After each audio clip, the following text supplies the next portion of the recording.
Hello everyone, my name is Hal. You've come to Quail Studios Guitar, and today this is going to be called Tales of My Guitars. And I'm going to talk to you about this guitar that I've got, and why I've got this guitar, and how I got it, and why I keep using it all the time. Okay, let's just get right into it. So the tale of this guitar has to do with, I moved to Orem, Utah in 1991. From, let's see, Moreno Valley, California. I started working in a school. We made a school called the Utah High School for the Performing and Fine Arts in Orem, Utah. And I was the executive director. And in the afternoon, after we got done with school, I went down to, let's see, what was the name of it?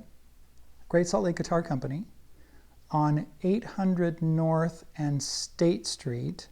It was right there by the Macy's. It's no longer there. The Great Salt Lake Guitar Company, as far as I know, is still down on Center Street in Provo, but they had a store there for about 5 or 6 years. And I started teaching there. And I didn't have an electric guitar at the time. I had actually sold on my electric guitars, and that's a tale for another day. And I will tell you about that later. But I started teaching there, and sometimes I would walk down. It was about a mile down the road. And sometimes I would ride a skateboard, and sometimes I would ride a bicycle, and sometimes I would drive, just depending on, what my situation was. I found this guitar on the wall. It was an inexpensive guitar. I think the retail price was like $230 at the time. And so it was one of the less expensive guitars. And so I thought, well, they probably won't mind if I use this guitar to teach on. And I did for quite a few months. And there came a point where they said to me, the owner said, you can't borrow our guitars anymore, because you're going to wear them out and stuff. And so what I'd like you to do is get your own guitar. I'd say, well, I'd like to buy this one. So I had an employee discount of like 20% or 25% or something like that. So I bought this guitar, and I liked it, because it's got a really nice straight neck on it. Well, later on, what I did was I got this, the neck worked on a little bit, the frets seated all really, really well. This is probably, I'm not sure, around 2001 or something.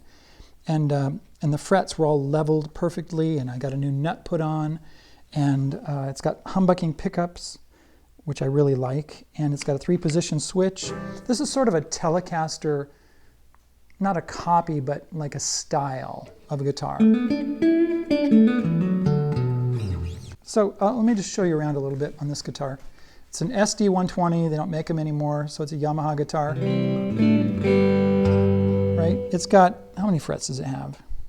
It's got 22 frets.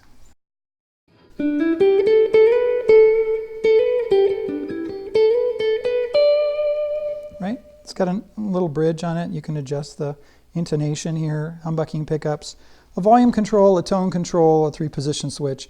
It's really simple. I like it. I love the neck on it. It's nice. It's kind of a thin neck. It's not too thin. It's not like an Ibanez guitar, but... And it just fits my hand really well.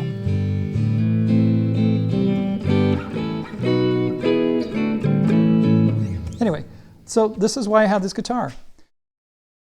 Later on in different videos, we'll talk about why I don't have a Fender Telecaster, why I don't have a Fender Strat, why I don't have any Gibson guitars right now, and the ones that I used to have, and what happened to them, and that kind of thing. I'll get into that. But today, I just wanted to show you my guitar. I like it. You can find them online if you want to get one just like it.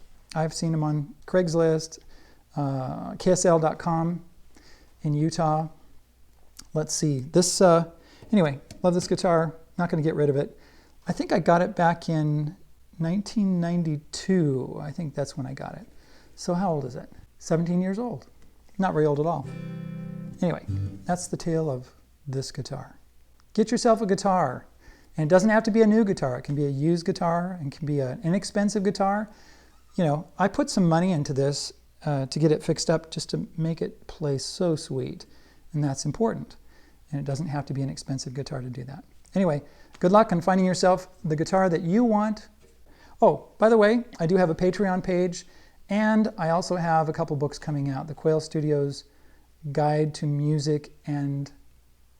No, yeah, Guide to Music. and then the Quail Studios Music and Lead Sheets book. So watch for those. In the description, you'll find out if they are available or not. We'll talk to you later. Bye.